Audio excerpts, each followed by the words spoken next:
Hello friends, कैसे हो आप सब? सभी को राधे राधे। मेरे चैनल ज्योति व्लॉग मैजिक में आप सभी का स्वागत है।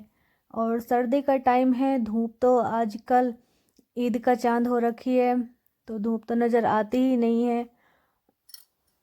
और यहाँ पर मैं बच्चों के कमरे की सफाई कर रही थी, तो उनके जो रिजाई हैं उनको बस ऐसे ही तय बनाकर मैंने उनके ही बेड पर रख दिया है, क्योंकि उठाकर बेड के अंदर रखने का भी कोई फ़ायदा नहीं है, क्योंकि बच्चे जब भी आएंगे वो रजाई में ही बैठेंगे। सर्दी इतनी हो रखी है, क्या करें।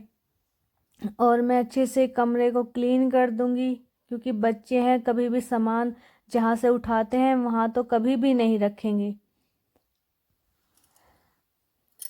और ये तो पता नहीं रात बना दी है आराम करने के लिए, वरना काम इतना होता है आजकल की भागदौड़ भरी ज़िंदगी में।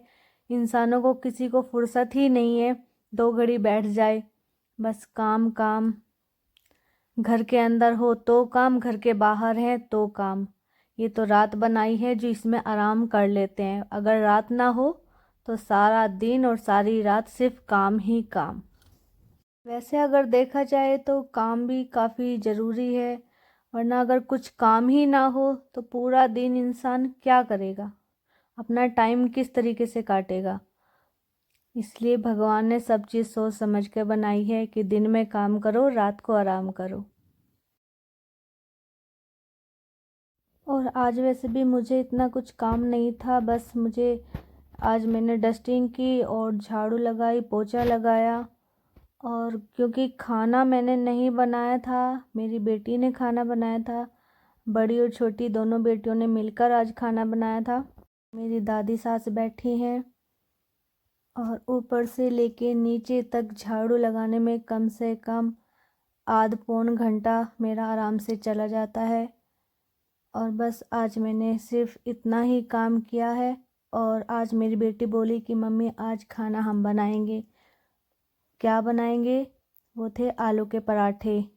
तो मेरी दोनों बेटियों ने मिलकर आलू के पराठे बनाए।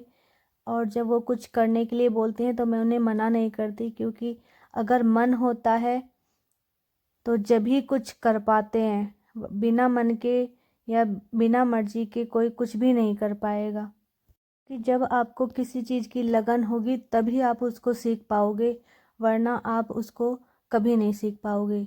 तो जब मेरी बेटी किसी भी काम के लिए बोलती हैं तो मैं उनको ना नहीं करती हूँ, इस बहाने वो कुछ सीख जाती हैं।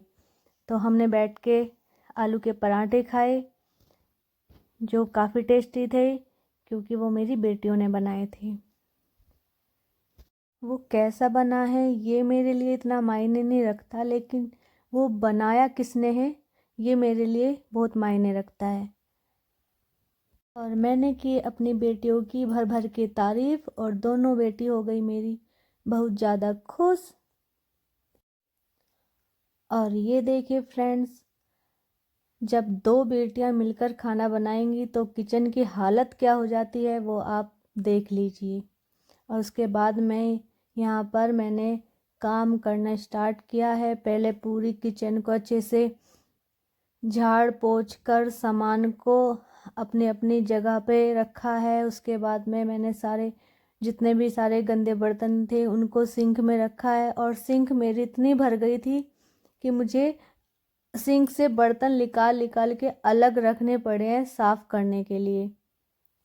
वैसे हमारे किचन में बर्तन ज़्यादा हो ही जाते हैं, क्योंकि हम घर में 9 मेंबर हैं। मेरी 4 बेटियां हैं, मैं, मेरे हस्बैंड, मेरी सासू माँ, मेरे ससुर जी और मेरी दादी सास।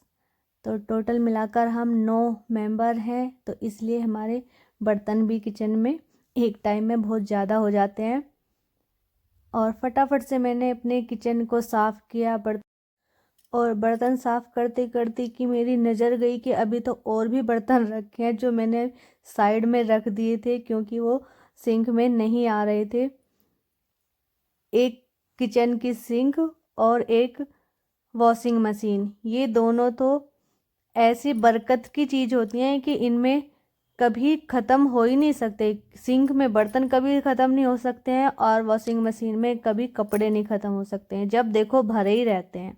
कितना भी इनको धो लो, कितना भी इनको साफ कर लो, हमेशा खाली करती हूँ कुछ ना कुछ उसमें तुरंत डल जाएगा। तो इतने सारे बर्तन हो जाते हैं, लेकिन डेली का काम है, करने ही होते हैं और अब तो आदत भी हो गई है। ये देखिए फ्रेंड्स, सारे बर्तन साफ किए और तुरंत और भी आ गए हैं और पूरी किचन मेरी हो गई है साफ।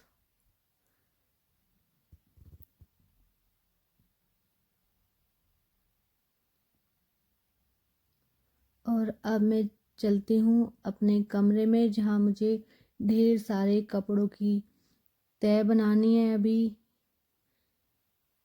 इतने सारे कपड़े एक ही बार में धुलते हैं, ये 2 दिन के कपड़े हो जाते हैं फ्रेंड्स।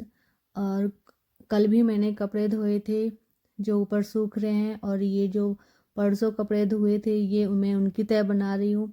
बस डेली का यही होता है, क्योंकि सर्दी में वैसे भी कपड़े जल्दी से नहीं सूखते हैं। तो फ्रेंड्स आज के लिए बस इतना ही। कैसा लगा ये मेरा छोटा सा व्लॉग, कमेंट में मुझे ज़रूर बताना। राधे राधे।